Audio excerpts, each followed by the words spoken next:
السلام علیکم دوستو، کیسے ہیں آپ سب؟ امید کرتی ہوں آپ سب ٹھیک ہوں گے۔ دوستو، آج کی کہانی بہت ہی شاندار ہونے والی ہے۔ کہانی کو پورا سننے کے لیے ہمارے ساتھ رہیے گا۔ بڑھتے ہیں آج کی کہانی کی جانب۔ میرا باپ مجھ سے بہت ہی زیادہ پیار کرتا تھا، اور کرتا بھی کیوں نہ، کیونکہ میں اپنے والدین کی اکلوتی اولاد تھی۔ اس لیے ہر کوئی مجھے اکلوتا ہونے کی وجہ سے بہت ہی زیادہ مجھ سے جیلس فیل کرتا تھا۔ میرے خاندان کی سبھی لڑکیاں مجھ سے بہت ہی زیادہ جلتی تھیں۔ ایک تو میرے ابا مجھے ڈاکٹر بنانا چاہتے تھے، اور دوسری بات یہ تھی میں سب خاندان والوں میں سے بے پناہ خوبصورت تھی، اور میرے ابا نے سب کی مخالفت کو مول لیتے ہوئے مجھے یونیورسٹی میں داخلہ دلوایا تھا۔ میرے ابا کی بہت ہی زیادہ خواہش تھی کہ میں ڈاکٹر بنوں، اس لیے مجھے چلتے پھرتے ہر وقت ڈاکٹر کا لقب دے دیا کرتے تھے۔ میں بھی اپنے ابا سے بے پناہ محبت کرتی تھی۔ میں بھی اپنے ابا کی خواہش کو پورا کرنے کے لیے دن رات بہت ہی زیادہ محنت کر رہی تھی۔ میں چاہتی تھی کہ میرے ماں باپ نے میرے اوپر جتنا پیسہ لگایا ہے میں اس سے دگنا اپنے ماں باپ کو سلا دوں۔ جب بھی میرے ابا گھر کے اندر داخل ہوتے تو مجھے آوازیں دینا شروع کر دیتے، اور جب تک میں انہیں نظر نہ آتی تو انہیں چین ہی نہیں آتا تھا۔ میری اماں اکثر میرے ابا سے گلا کرتی تھی کہ تم نے تو مجھے بھلا ہی دیا ہے جب سے تمہاری بیٹی اس دنیا میں آئی ہے۔ میرے ابا پھر میری اماں کو کہتے، نہیں، مجھے تو تمہارا عکس ہی اس کے اندر نظر آتا ہے۔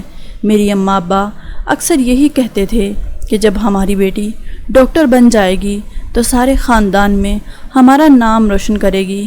میرے ماں باپ نے بہت ہی مشکلوں سے مجھے اس مقام تک پہنچایا تھا، اس لیے میں بھی اپنے ماں باپ کی خواہش کو پورا کرنا چاہتی تھی۔ لیکن میں اچانک یوں بستر پر پڑ جاؤں گی، انہیں اس بات کی خبر بھی نہیں تھی۔ میرے ماں باپ جو مجھے پہلے دیکھ دیکھ کر جیتے تھے، اب وہ مجھے دیکھ دیکھ کر بہت ہی زیادہ بوڑھے دکھائی دے رہے تھے۔ مجھے پتہ نہیں تھا کہ کوئی میرے اوپر اس طرح گھات لگائے بیٹھا تھا۔ ایسا تو میں نے کبھی سوچا بھی نہیں تھا کہ میرے خواب صرف خواب ہی رہ جائیں گے۔ میری کلاس میں میری ایک دوست پڑھتی تھی جس کا نام ثنا تھا۔ وہ میری بہت ہی زیادہ اچھی دوست تھی، اور مجھے اس پر بہت ہی زیادہ بھروسہ تھا، لیکن مجھے نہیں پتہ تھا کہ وہ اپنے دل میں میرے لیے کیسے جذبات رکھتی ہے۔ ہمارے اسکول میں ہمارا ایک نیا استاد آیا تھا جو کہ ہمیں کیمسٹری پڑھاتا تھا۔ میں شروع سے ہی اس سبجیکٹ میں بہت ہی زیادہ کمزور تھی، اس لیے ایک دن ہمارے اس استاد نے ہمیں کلاس میں کہا کہ آج وہ سارے بچوں کو گھر میں پڑھائے گا۔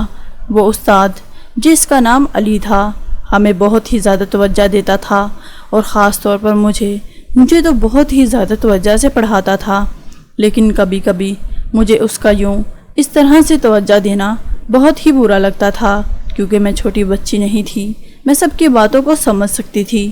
میں نے جب گھر آ کر اپنے ابا سے اس بارے میں بات کی، میرے ابا نے خوشی خوشی اجازت دے دی کہ تم اپنے سر کے گھر جا کر ٹیوشن پڑھ سکتی ہو۔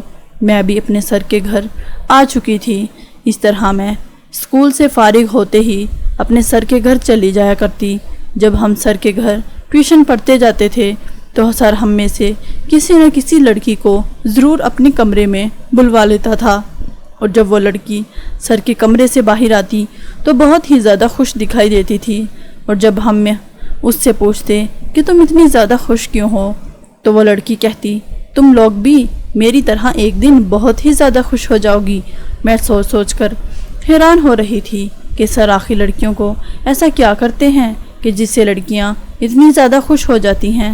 میں نے سوچا کہ ایک دن میری بھی اسی طرح باری آ جائے گی، لیکن میں سر کو منع کر دوں گی اور میں نہیں جاؤں گی۔ لیکن جیسے ہی میری باری آئی، لڑکیوں نے مجھے زبردستی سر کے کمرے میں بھیج دیا، اور جب میں سر کے کمرے میں گئی، سر نے مجھے ایک چیئر پر بٹھا دیا اور کہنے لگے، یہ لو چاکلیٹس۔ اور جب میں نے سر کے پاس اتنی زیادہ چاکلیٹس دیکھی، میں نے سوچا شاید سر یہ سب کو دیتے ہوں گے، اور جیسے ہی میں نے اپنا ہاتھ آگے بڑھایا، لیکن سر نے اپنا ہاتھ پیچھے کھینچ لیا تھا اور کہنے لگے، ان سب کے لیے تمہیں میری ایک بات ماننا ہوگی۔ میں نے کہا، جی سر، کیا بات ہے؟